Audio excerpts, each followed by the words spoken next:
Bien. Alors, ce tracé qui sert de masque vectoriel, il est complètement indépendant du premier tracé qui a servi à le faire. On peut le modifier, et c'est ce qu'on va faire ici. On va aller modifier ce tracé. Pourquoi? Ben, pour dessiner la forme des vitres, par exemple, pour que ça fasse des trous. Donc, avec la plume, pendant que vous êtes en train de travailler sur ce tracé, vous allez pouvoir aller faire la forme intérieure des vitres ici avec la plume. Alors on est en option opération booléenne exclure. C'est des choses qui peuvent se changer par la suite, ça. Mais en tout cas, c'est ce qu'il nous faut. Là où deux tracés vont se superposer, ça va faire un trou. Et donc je vais faire le tracé de la vitre au même endroit que le tracé de la voiture. Il va complètement se superposer, donc il va faire un trou normalement. Et on est bien dans exclure les formes. Alors j'y vais rapidement. Clic,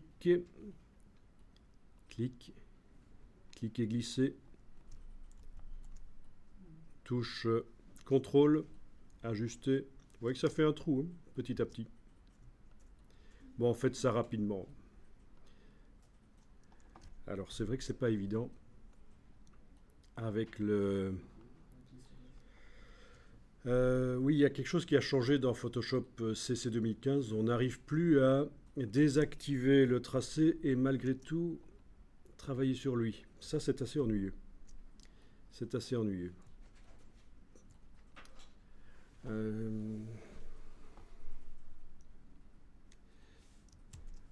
En effet, vous avez la même chose, je suppose aussi, hein.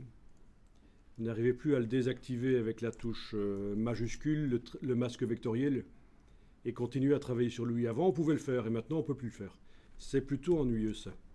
Donc, je vais être obligé, moi, de jeter ce masque vectoriel et de modifier le tracé originel. Vous vous souvenez qu'on avait déjà fait ça sur les masques de fusion, le désactiver, mais malgré tout arriver à dessiner au pinceau sur lui. Eh bien, avant, dans Photoshop, on pouvait désactiver aussi le masque vectoriel et continuer à le travailler. Mais ça n'a plus l'air d'être possible, et ça m'ennuie beaucoup. Donc je vais jeter le masque ici. Je prends le masque, je le mets à la corbeille, supprimer le masque vectoriel, OK, et je vais modifier le tracé 1.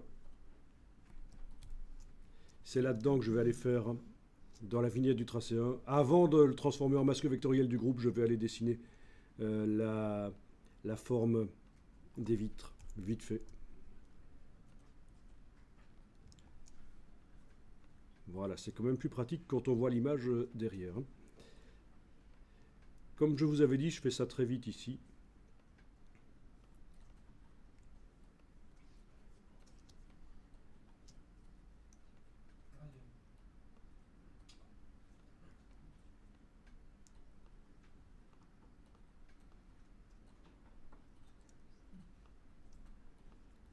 Donc petite tangente, puis touche CTRL et on bouge. Petite tangente, touche CTRL et on bouge.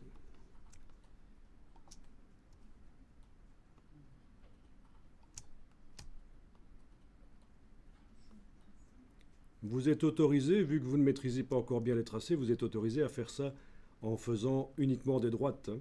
Ça passera, c'est pas un problème. Mais c'est vrai, quoi, parce que sinon, si les courbes, ça vous ennuie. Ok, je reviens sur le premier point que j'avais créé. Et voilà. Alors, on voit déjà sur la vignette que ça va faire un trou. Donc c'est parfait.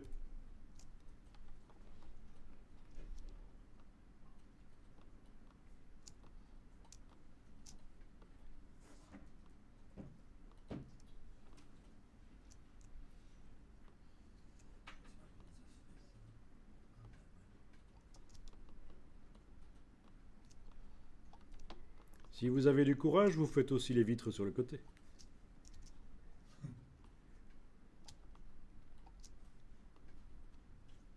Et on peut toujours retoucher Le tracé, ouais, le premier qu'on avait fait. ça c'est le premier qu'on a fait, hein, parce que j'ai annulé le masque sur le groupe.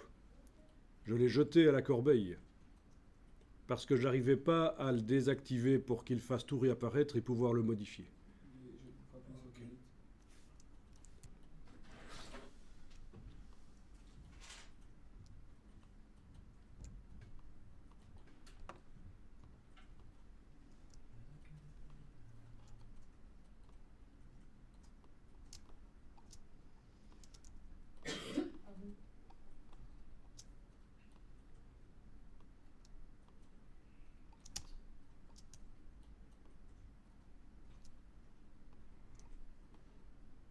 Alors vous pouvez apprendre à votre neveu à faire ça, comme ça vous pourrez le payer 3 € de l'heure pour le faire ça. Non? Ça dépend combien de il va mettre. Ça va peut-être descendre à 2.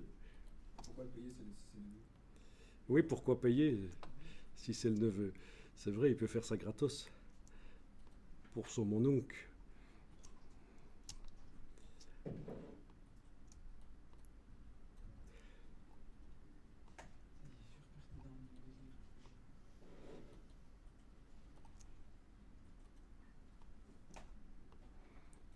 Bon, ça peut quand même aider de maîtriser ça parce que une fois que vous maîtrisez les tracés, vous savez faire de l'Illustrator et vous savez faire de la 3D. Les courbes de Bézier, on les retrouve dans plein d'endroits en infographie.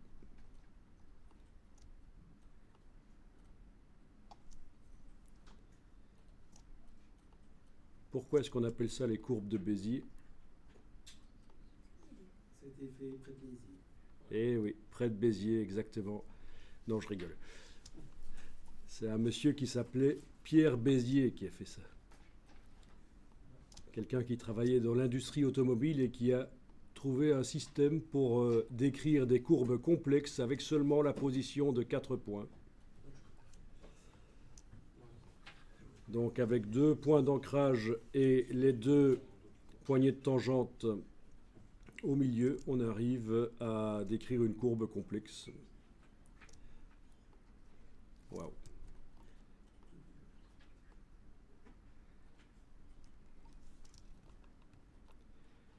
Bon.